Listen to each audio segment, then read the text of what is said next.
Hello, this is March 25th. Uh, I am drinking my morning coffee because it's like almost 8 a.m. Um, I love this hour because I open my windows and the sun goes straight into a corner over there, and I just really like it. Um, I prayed this morning, I stretched. What else did I do? My hair looks like a lion when I wake up, and this is not like the worst, okay? But at this time, it's really cute because like you go, like a lot of people are asleep, right? But like you go out and like all the parents are taking their kids to school, and it's just so cute. Like I think I love kids, and I love the idea of like a family doing things together. Or like the other day I was walking, and in this house there was like the father, the little kid, and then a toddler, and then the mom, and like both were saying goodbye to both. And I was just like, see you tonight. And it's like, yeah, like you're gonna see each other tonight. Which I think it's really cute. I also like that a lot of people are asleep at this hour and the birds are singing. Like my friend Sabine says, the birds are her best friends.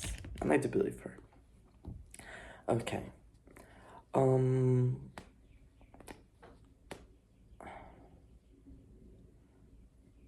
yeah. I've come to many realizations on this day. Well, not on this day, but like the days before March 25th. First, I learned an artistic grant is for the artist to survive, and I haven't been using that. I've just been rotting and being poor and broke and starving. So I'm like, maybe I'll use that. But no, point is, I had a date last night, and I think my main realization from the date first, like, it went really well. Like, we went to a bar, really cute bar, candlelit. He bought me a beer, well, a cider, because I want cider, half sour. Don't really know the difference, but you know. Um, so we went there, and then we went to the bar, and then so everything started out. We had a conversation, which was like, okay, what are you looking for? What am I looking for? I was like, I would be down for something casual, because like I just came out of like a really big idealization in my mind, and I'm like, okay, I can't idealize too many people. Um, so it feels like that scene from Twilight. Like this is the way I've talked to Allison about it. You know, that scene from Twilight in which second movie in which Bella just gets into the motorcycle with the guy just to like forget Edward, but also to like make Edward come back. And she keeps seeing him, and then there's this scene in which she's sitting down here, and then there's the song playing. There's a possibility, and this is Bella. Yeah, that's her. So that was me, but then I survived. While I'm surviving every day. Um, Literally reading morning articles and just working on my play. Survival mode. Mm-mm. But I'm okay, and I'm more okay since yesterday. Um, so he was like, yeah, we have a date, we see where it goes, but like hookups were like, and I'm like, okay, maybe, but if that includes coffee in the morning, because I'm not doing any more like hookups that it's like you get up, you leave to your house at 12 at night. It's like, no.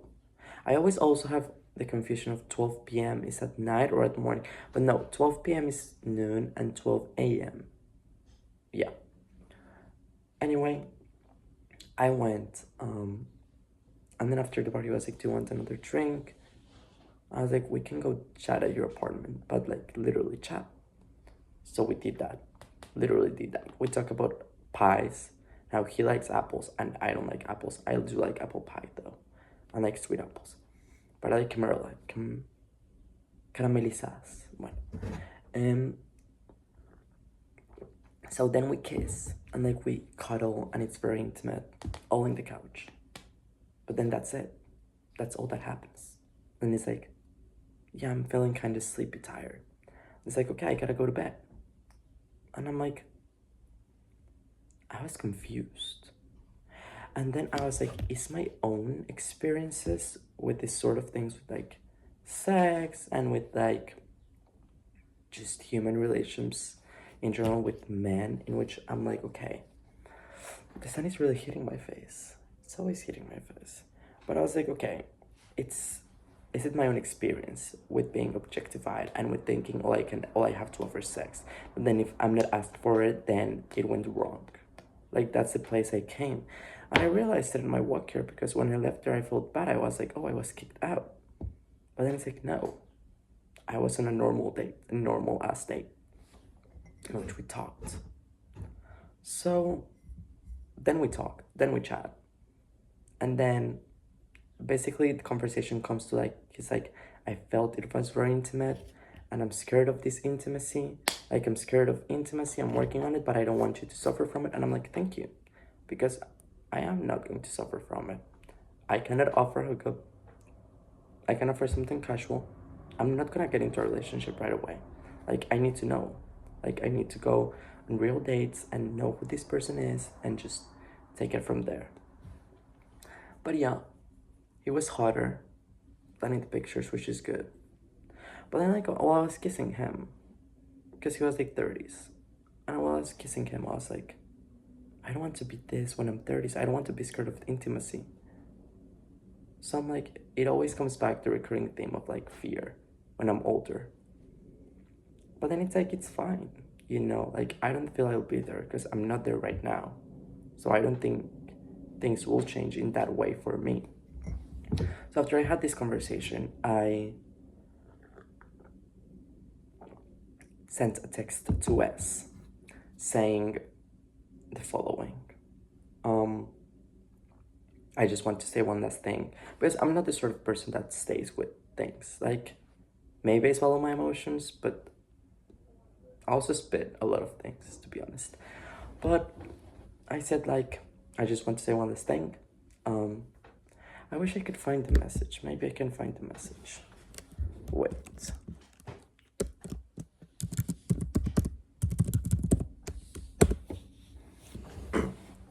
All of that computers ever loads. This computer is from 2011, so it's like, bear with me.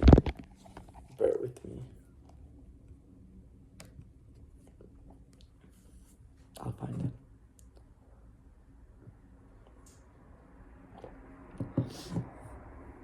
But yeah, the date really made me realize that I am not the issue, you know?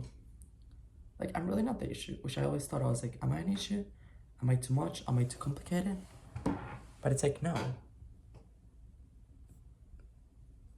I really am not, you know?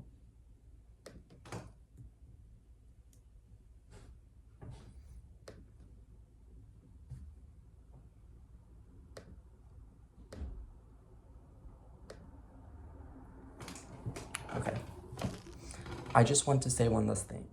When you disappeared, the first thought that came to my mind was that you were not real. I'm still not sure if you are, but at least the thought is not anymore. That I don't deserve this because I know that I know what I deserve. I have also learned I am ready for everything we talked about. I understand if you're scared and if life is too much for you right now, but if you decide to do this with me, I am more than ready to be there with you and for you. I will always remember you in a good way because you reminded me that I deserve to be loved. And you do too. Best, Santiago. So yeah, I feel that's my last letter for him on my part. If things come and if things happen again, I think it's always important to let everything out of our power. Like, okay, there's no more in my power here. So it's like I did everything that was in my power, and that's how I feel peace. And that's how I really feel peace. So I feel good about sending that message. I feel good about knowing what I can offer in the moment, which is like, I'm not gonna offer you a hookup because I can't. Been there. So in the White Lotus that this guy was asking her, like, why wouldn't you hook up with me? And it's like, because it will be empty. And that's how it feels. It feels empty. Like, It's really empty. So yeah, because yesterday on my walk from here, I went through the park and I was asking God and like the trees. I was like, why? Like, why do these situations happen to me? And then I really think it's the hard knock way to learn that I do deserve to be loved, but not by this man, but in a much bigger way. And I'm talking to him last night. Well, the date guy, he was like, it's okay, whatever you want in your life right now. Because I was telling him, like, I just want to live in a house in the woods. It's like, yeah. But then it's like, he feels the same way. Well, he's like 10 years older than me. And it really is like, you never have it figured out. Like, you really can't expect to have things figured out. So, yeah. I'm gonna start learning French. Maria says she's gonna start learning French too. We don't believe Maria. But, yeah. I don't even know where she's gonna learn French. But I'm excited of the next stage in my life. Like right now, I'm trying to be present, but I'm also excited because I'm gonna start learning French. I still haven't finished La Double Vie de Véronique. But I'm gonna start learning French. I already started looking up French programs in Paris. I'm meeting with my friend Daniele today, who lived in Paris for like 8 years or more. And I'm gonna ask her about Paris. And then tomorrow I might get coffee with Agnieszka, which is exciting too. She's also Daniela's friend and she lived in Paris. So I'm excited. I feel this next stage of my life is called, yeah, it's like cutting your hair in a buzz cut and just starting from scratch. That's how it feels like. I'm also gonna be close to Maria. She's gonna be amazing. Because we might finally make art together and make the world tremble. Fuckers. Yeah. I would say my last thought for the day is, and I was having this conversation on the date. It was a very reflective date. But I was like, I'm really not here to deal with New York artists. Like, I don't know, my experience with the New York art scene, just in general and everything, there are so many egos and everyone is so egocentrical, and there's a level of selfishness in art that's necessary to do art because you make it about yourself. But there are some things that are not really meant to be selfish, like some stories that you are not meant to tell, some words you are not meant to say, like the N-word. Never say the N-word. Indiana taught me that. But I don't know, it just feels like I'm not here to deal with all the egos. Like, I'm not interested. I'm just interested in writing, in getting my camera and just everywhere, in acting, in reading things, in making things come to life. But I also want to have a moral standard, you know? I want to be proud of what I do. It's not about just doing a bunch of things. It's like about looking in my life in a retrospective manner and be like, I am proud of the life I've had. And that's, I think, my thought constantly. But I'm just not here to do with like the nepotism or the context and like the fake polite. I don't care about the fake polite. I am a respectful person. I was raised to say hi to everyone in the room. Here they don't. And it's just like, I'm not here to deal with all the egos in the room. So it's like, maybe my fight to be in the industry or to make it, I'll fail because I'm just not gonna deal with those things. And I have it very clear. I'm gonna do my own stuff. If my own stuff works out, great. If it doesn't, it's okay. Because I'm really not going to get into this war of who's better. Because in that war of who's better, you really forget who you are and what made you. And then it all just becomes about making, and all these groups of circles of like all these circles of friends, all these people that know each other, and I just come back to the feeling of like I'm a mosquito in the milk. You know, like literally the mosquito doesn't belong there. That's how I always feel. And I'm okay with that. I've learned to make peace with that. But it's like, yeah, I'm just not here for that war. Really, I'm really not. Because it's not even a war. Like, I call it myself a war, but they're fine, but I'm just not here to be in their world. So it's like, does the world really want a person who just makes art to be part of that world? Well, we'll see. But I'm just gonna do my thing. I'm gonna continue being a person.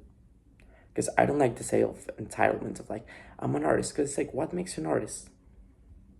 I still don't have the answer to that question. I'm a person who creates art, and that's it. But when you call yourself, I'm a poet, I'm a painter, I'm like all these things, it's like, what you really are is a person who makes these things. So I don't know if my point is clear.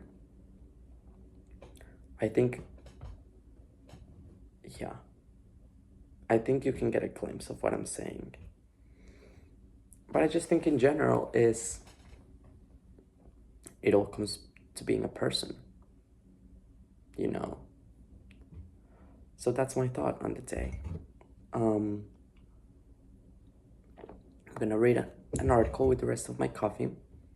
I'm gonna talk to my mom, and I'm gonna do some things with my play and find French programs and start learning French. I need to do that. So yeah, it's gonna be okay. I feel it. The road to total freedom is lonely. But it's not, because I'm gonna learn to be happy with myself. Because I am loved and I deserve to be loved. So yeah. Ciao.